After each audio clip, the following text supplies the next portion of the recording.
Yeah, so I'm using this newsletter plugin to send out marketing mails to my contacts.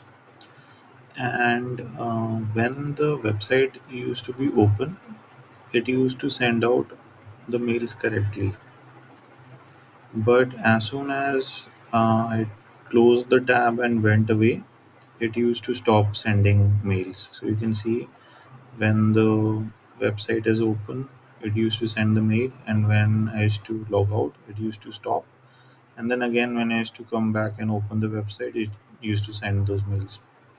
So I figured out there was a problem with the cron, and that I verified that whenever I try to execute the cron from here, there's a plugin called cron manager. My mails got sent, and when I logged out, the mails could not get sent.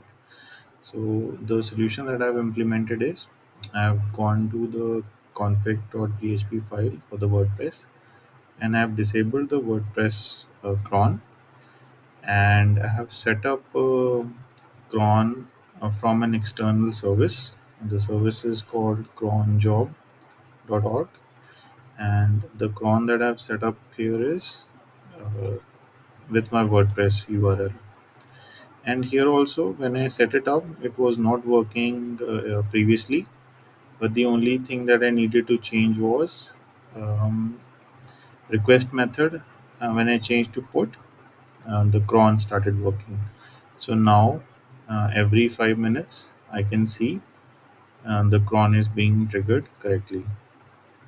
So if anybody else is having issues with a newsletter plugin, they need to disable their WordPress cron and set up an external cron on cronjob.org or any other service, and make sure that you select the request method as put in advance. And yeah, this dashboard gives me like when those cron jobs are triggered.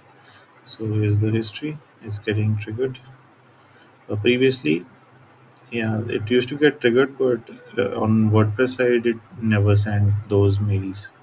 So now I can see my mails are getting sent correctly after every 5 minutes. So yeah, this one was the last one. Now it's here, and then another after 5 minutes. My next set of mails will be sent.